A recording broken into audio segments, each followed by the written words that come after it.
My son-in-law, Frank, a man whose cruelty was as casual as his breathing, spit in my soup.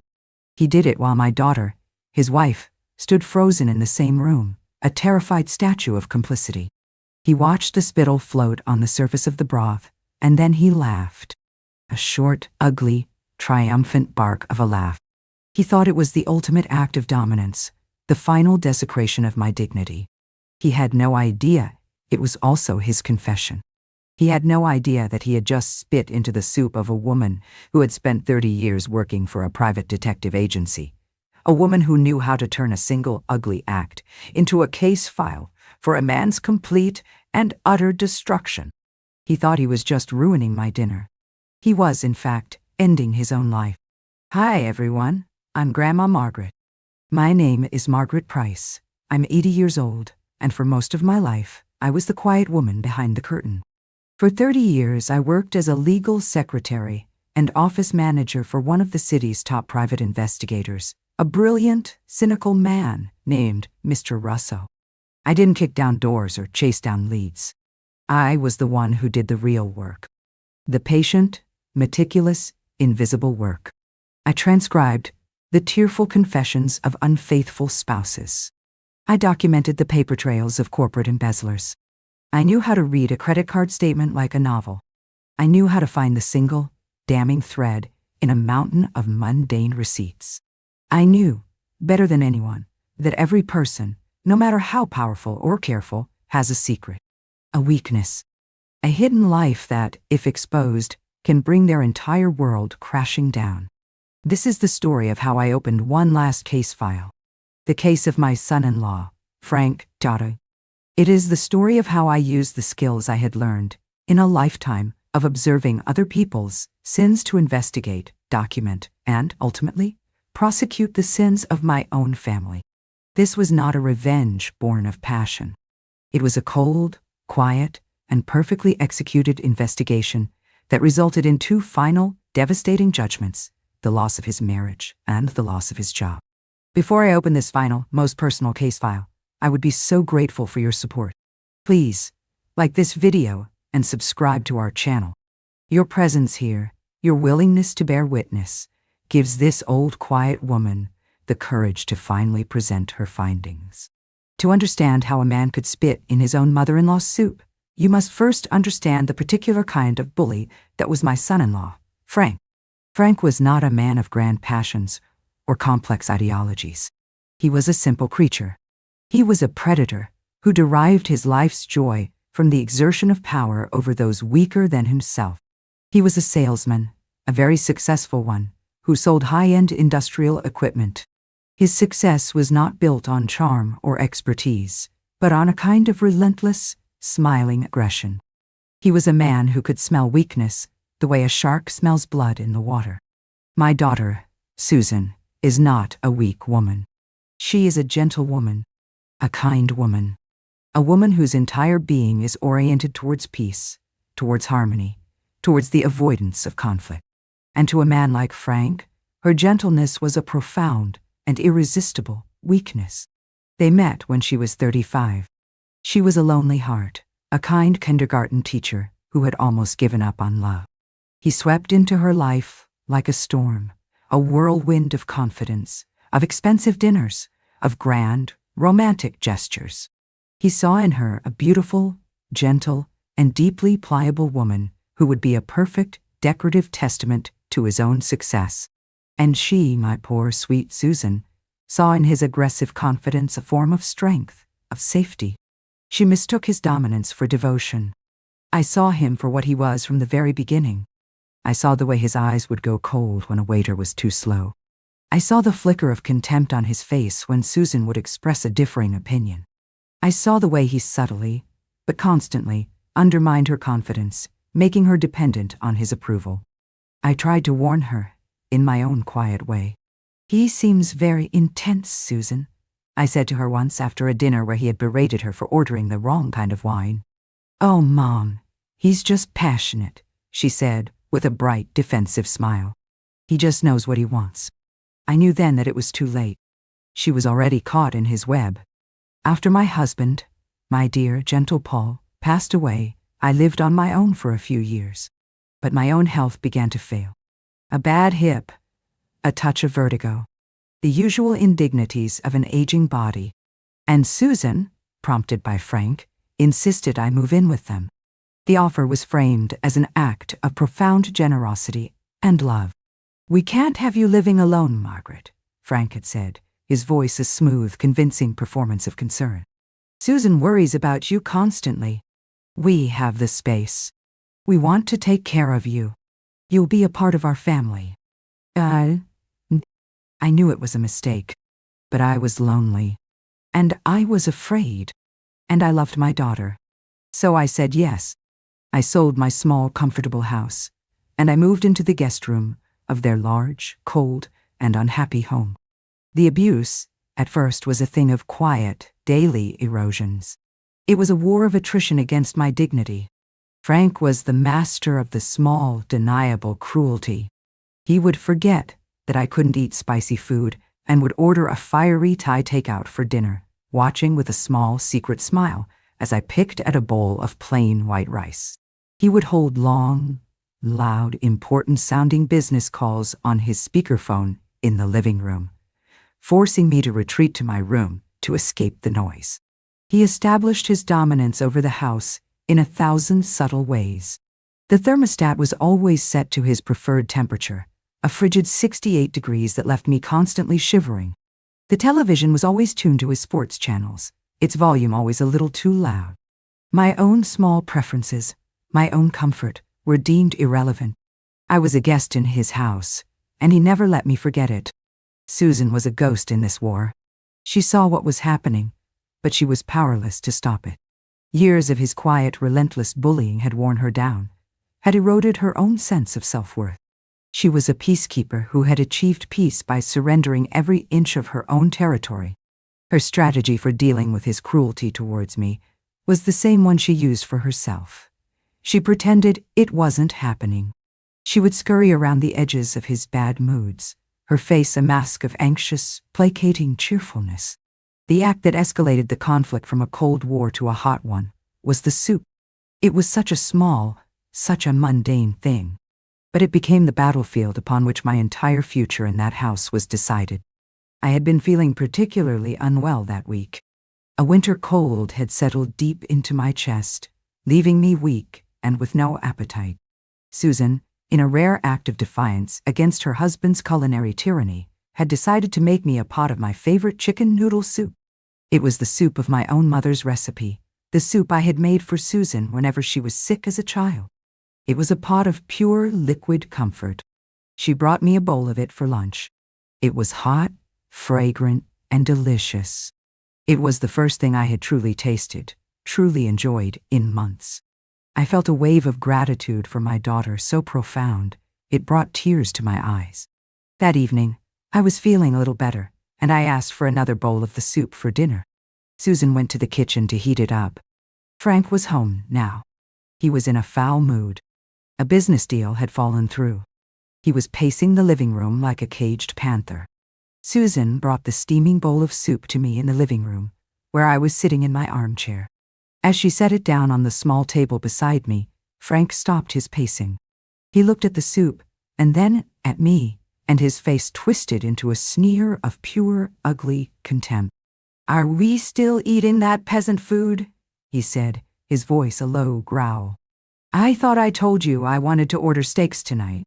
"This is for Mom, Frank," Susan said, her voice a timid whisper. "She's not feeling well. She liked the soup at lunch."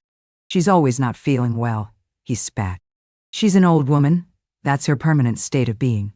It doesn't mean we all have to suffer through this slop." He walked over and stood over me, looking down at the bowl of soup. I could smell the whiskey on his breath. I could see the small, broken blood vessels in his eyes. "You know, Margaret," he said, his voice a soft, menacing purr. "I pay for this house. I pay for the electricity that is warming this slop. I pay for the very air you are breathing. Everything in this house belongs to me, including this soup." Dello. And then he did it. He leaned over the bowl. He puckered his lips. And he deliberately, performatively, spit into my soup. A thick, white glob of spittle landed in the center of the golden broth, and it floated there, a disgusting, obscene island in the middle of my comfort, my memory, my last shred of dignity. And then he laughed. It was not a loud laugh. It was a short, sharp, ugly bark of a laugh, a sound of pure, triumphant, animalistic dominance. He had done the most degrading, most contemptuous thing he could possibly think of, and it had given him a profound sense of pleasure. The world, for a moment, went silent. The only sound was the quiet, horrified gasp from my daughter. She stood there, frozen, her hand over her mouth, her eyes wide with a terror and a shame so profound it seemed to have turned her to stone. I looked at the soup. I looked at the spittle floating there like a vile little boat. And I felt nothing. The part of me that could feel humiliation, that could feel anger, that could feel pain, simply switched off. It was a defense mechanism I had learned over 30 years of listening to the worst stories of human betrayal. When the horror becomes too great, the heart protects itself. It becomes a piece of cold, hard, analytical machinery. I did not scream. I did not cry. I did not move. I simply looked up at my son-in-law, at his sneering, triumphant face. And the private investigator's assistant in my head, the woman who had been dormant for so long, woke up. A case file hash 347. Frank Miller. A quiet, calm voice in my mind began. Object is a middle-aged male Caucasian. Demonstrates narcissistic and sociopathic tendencies. Prone to acts of aggression and dominance, particularly when under financial or professional stress. Primary weakness: an inflated sense of his own power and a profound underestimation of his opponents. I looked at him, and for the first time, I did not see my son-in-law. I saw a subject, a target, a case to be investigated. Objective, the voice in my head continued. He dismantled the subject's life, systematically, meticulously, legally. Area of attack 1, his marriage. Area of attack 2, his career. Estimated time to completion, 6 months. End. A slow, cold, and utterly serene smile touched my lips. Frank saw the smile, and his own triumphant sneer faltered. My calm, my strange, placid calm, was not the reaction he had expected. It unnerved him. "What?" he snarled. "You think that's funny?" "No, Frank," I said, my voice as quiet and as calm as a still, deep lake. "Not funny at all. In fact, I believe it's the most clarifying moment of my entire life." I stood up, my movements slow and deliberate. I looked at my daughter, who was still frozen in her tableau of horror. "Susan, dear," I said, my voice gentle, "it seems I've lost my appetite. You can clear this away." And I turned and walked back to my room, my back straight, my steps steady. I did not need my cane. I closed the door behind me. I sat down at my small desk. I took out a piece of fresh, clean paper and a pen. At the top of the page, I wrote a single name: Frank Miller. And underneath it, I wrote 2 words: a case open, nice. My investigation began the next day. My old life, my life as a victim, was over. My new life, my life as a quiet, patient, and methodical predator, had begun. I became a ghost in the house, a master of observation. I listened. I watched. I documented. My mind, which had been dulled by grief and humiliation, was now a sharp analytical instrument again. Every conversation, every phone call, every piece of mail that came into the house was a piece of data to be collected and filed away in the mental case file I was building. Frank, basking in the glow of his own perceived victory, became careless. He believed he had broken me completely. He saw me as a non-entity, a piece of furniture, and he began to conduct his life as if I were not there. This was his first and most fatal mistake. He would leave his work laptop open on the dining room table. He would leave his credit card statements on the hall table. He would have loud, indiscreet phone calls in the living room. He was a man who believed he had no secrets worth hiding from a woman he had so thoroughly defeated. He had no idea that the quiet old woman in the corner was a human recording device, a trained professional in the art of finding secrets. My first breakthrough came from the trash. It is a cliché of the trade, I know, but it is a cliché for a reason. People are careless with their garbage. They throw away their lives, piece by incriminating piece. Every Tuesday night, Frank would take out the trash and recycling bins for the Wednesday morning pickup. Every Tuesday night, after he and Susan were asleep, I would slip out of my room. I would go into the garage, and I would perform a quiet, meticulous, and deeply satisfying act of espionage. I would go through his garbage. It was a disgusting job, but I was a woman on a mission. I wore rubber gloves. I used a small flashlight. I was searching for anything.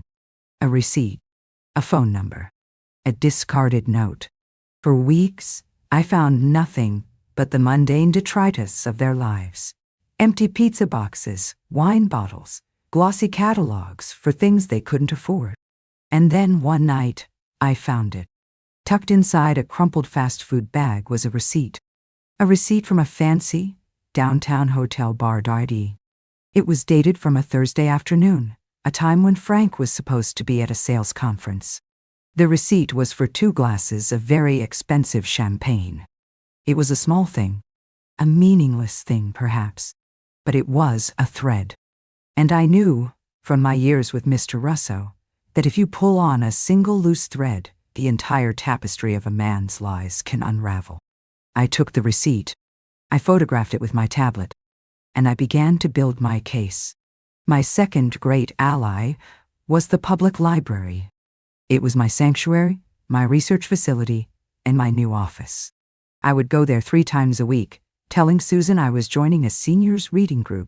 There, on their public computers, I became a digital ghost. I learned how to use online search engines to an extent that would have terrified my son-in-law. I learned about public records databases, about online background check services, about the dark, hidden corners of the internet where people's secrets are bought and sold. I started with the name of the hotel bar from the receipt. I cross-referenced the date and time. And I began to search for a name. Frank's life, like so many people's these days, was a trail of digital breadcrumbs. He was a man who liked to boast. He had a social media profile, a professional networking profile. It took me a week of patient, meticulous work, but I finally found her. Her name was Jennifer. She was a junior sales associate at one of his company's biggest competitors. She was young, ambitious, and beautiful. And on her public, and very foolish, social media page, there was a picture of her, posted on the exact date and time of the hotel bar receipt, holding up a glass of champagne. The caption was a single, winking emoji. I had my second thread, the affair. But an affair was not enough. To destroy a man like Frank, you had to attack both pillars of his existence, his home and his work. The affair would destroy his marriage. But I needed something more to destroy his career. So I kept digging. I focused on his work. He was a top salesman, the star of his company. He drove a company car, had a generous expense account, and was constantly praised by his boss. He seemed untouchable. But I knew from my years with Mr. Russo that the most successful salesmen are often the most successful liars. They are masters of the inflated expense report, the phantom client dinner, the personal purchase disguised as a business need. I began to study the credit card statements he so carelessly left on the hall table. I cross-referenced the dates with the calendar of his supposed business trips, and I began to find the discrepancies. A dinner for 4 at a 5-star restaurant in a city he was not supposed to be in. A weekend stay at a luxury hotel, charged to the company. On a weekend, he was supposed to be at a conference, but for which there was a picture of him and Jennifer, his mistress, on her social media, hiking in the mountains. A series of large, regular purchases from a high-end electronics store. He was not just having an affair. He was embezzling. Quietly, arrogantly, and very, very stupidly. He was using his company's money to fund his secret life. I now had my case. I had the affair. And I had the fraud. I had enough evidence to completely and irrevocably destroy him. I spent the next month assembling my evidence into two separate and equally devastating files. File A was for my daughter. It contained the printouts of the social media posts, the hotel receipts, the clear, undeniable proof of her husband's long-running affair. File B was for his boss. It contained the doctored expense reports, the credit card statements with the fraudulent purchases circled in red, the clear, undeniable proof that his star salesman was a common thief. I did not act immediately. I waited. A good private investigator knows that timing is everything. You do not present your evidence until the moment it will have the most devastating possible impact. I waited for the perfect storm. And it arrived, as I knew it would, in the form of Frank's annual performance review and his and Susan's 15th wedding anniversary. The two events were scheduled in the same week. It was a week that was supposed to be a celebration of his professional and personal success. I was going to turn it into a funeral. The day before their anniversary, I executed the first part of my plan. I placed the contents of File A into a plain manila envelope. On the front, I typed a single, anonymous line. She, a friend who thinks you deserve to know the truth. Raya. That evening, while Frank was in the shower, I slipped the envelope under my daughter's pillow. The second part of the plan was for his work. I did the same with File B, placing the evidence of his embezzlement in another plain envelope. I addressed it to his boss, the CEO of the company, at his home address, which I had found through public records. I marked the envelope, personal and confidential. I walked to a mailbox 2 towns over, and I mailed it. And then, I went back to my room. And I waited. I had done my work. I had gathered my evidence. I had filed my reports. The case was now in the hands of the jury. And I knew, with the cold, calm certainty of a seasoned professional, what the verdict would be. Guilty? On all counts. The only thing left was the sentencing. And I knew that too would be swift, and it would be brutal. The discovery of File A did not happen with a dramatic, tearful confrontation. It happened in the dead of night, in the silence of a house that had become a tomb of a marriage. My daughter Susan found the envelope when she went to bed. She saw the anonymous, typed words on the front, and a cold dread, the dread of a woman who has long suspected a terrible truth, but has been too afraid to face it, washed over her. She waited until Frank was asleep, his heavy, whiskey-laden snores filling the room. Then, she slipped out of bed and took the envelope into the bathroom, closing the door softly behind her. She sat on the edge of the bathtub, her heart hammering against her ribs, and she opened it. As my lawyer, Mr. Davies, would have said, the evidence was incontrovertible. The photographs of Frank and Jennifer, laughing together at a candlelit table. The hotel receipts. The printouts of her flirtatious social media posts, timed perfectly with his business trips. It was a neat, tidy, and utterly devastating portrait of a long-running betrayal. Susan did not scream. She did not cry. Years of living with Frank had taught her to suppress her own emotional responses, to swallow her pain until it became a hard, indigestible lump in her soul. She simply sat there, on the cold tile of the bathroom floor, the evidence spread out around her like the wreckage of her life, and she felt a profound and strangely liberating sense of numbness. The monster she had been so afraid to look for had finally been dragged into the light. And now that she could see it, it was no longer a monster. It was just a cheap, tawdry, and deeply pathetic man. She spent the entire night in that bathroom, piecing together the last 5 years of her life, reinterpreting every late night at the office, every unexplained business trip, every moment of his distracted, irritable distance. It was, I imagine, like watching a film of her own life, but with the director's commentary turned on, revealing the ugly truth behind every scene. The next morning was their 15th wedding anniversary. When Frank came downstairs, expecting a special anniversary breakfast, he found Susan sitting at the kitchen table. She was dressed, her makeup was done, and she had a single, packed suitcase sitting on the floor beside her. In the center of the table was a single manila envelope. "Happy anniversary, Frank," she said, her voice a quiet, dead thing he had never heard before. "I believe this belongs to you." He looked at the envelope, at the suitcase, at her cold, empty eyes, and he knew. He knew that the game was over. While the domestic pillar of Frank's life was crumbling, the professional one was about to be demolished. 2 days later, on the day of his annual performance review, the envelope containing File B landed on the desk of Mr. Henderson, the CEO of his company. Henderson was a man I had researched thoroughly.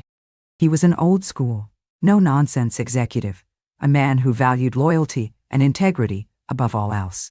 He was a man who did not tolerate thieves. The evidence I had assembled was not just a smoking gun. It was a signed, notarized confession, written in the language of fraudulent expense reports and stolen company funds. The weekend trips with his mistress, charged to the company card. The expensive jewelry, listed as client gifts. The pattern of deceit was so clear, so arrogant, so breathtakingly stupid, that it was an insult to the intelligence of anyone who looked at it. Frank walked into his performance review expecting to be praised, to be given a bonus, to be celebrated as the star salesman he was. He walked in with his usual confident swagger.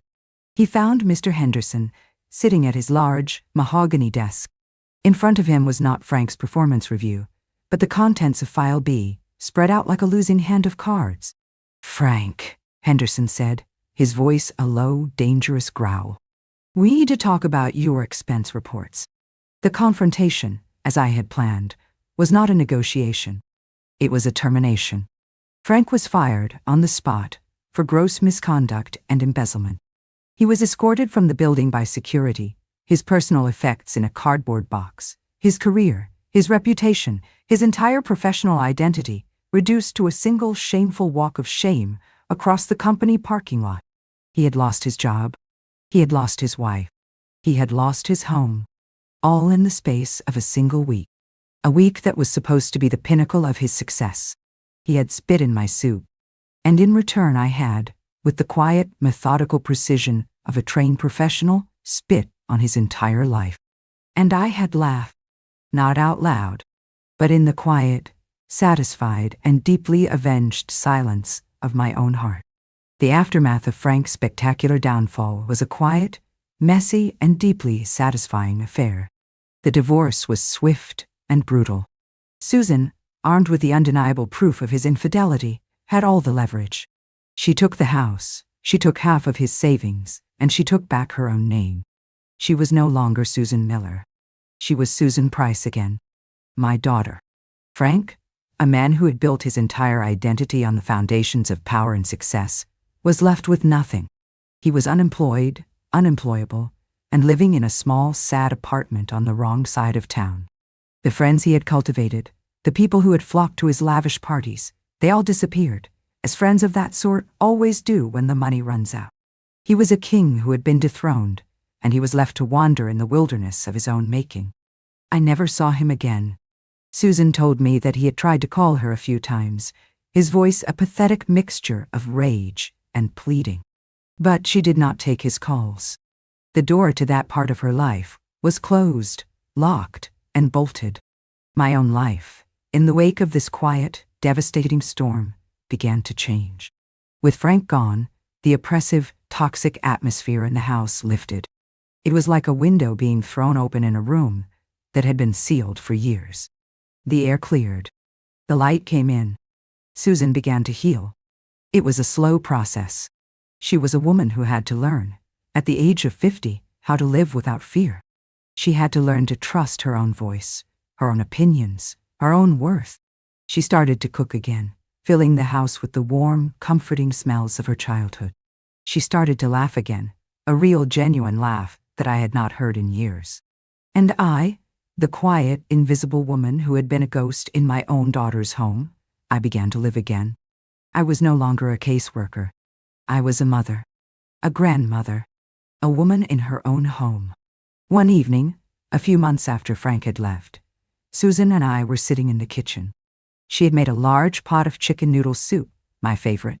She ladled a bowl for me, And as she set it down in front of me, she looked at me, her eyes full of a new, dawning understanding. "Mom," she said quietly, "that envelope, the one I found on my pillow, that was you, wasn't it?" I did not answer. I just looked at her, my face calm, my eyes steady. She nodded slowly, a small, sad smile on her face. "And his job," she continued. "The audit, the evidence, that was you too." It was not an accusation.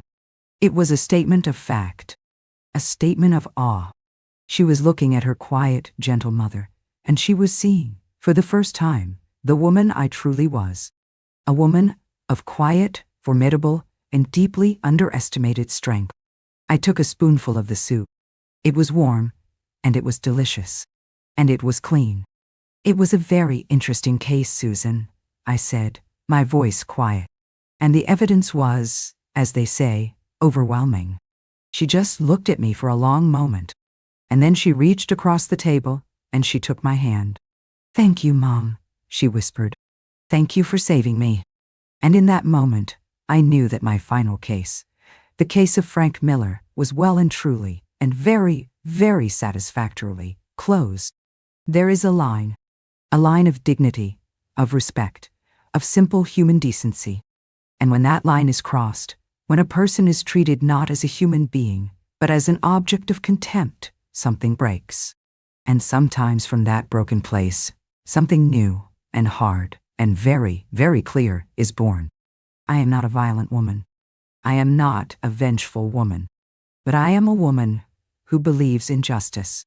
And I believe that sometimes the most effective form of justice is not a loud, passionate confrontation, but a quiet, meticulous, and utterly devastating presentation of the facts.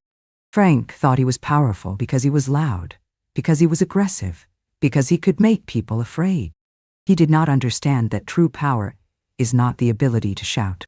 It is the ability to listen, to observe, to know, and to use that knowledge at the right time, in the right way, to ensure that a person's own actions become the architects of their own undoing.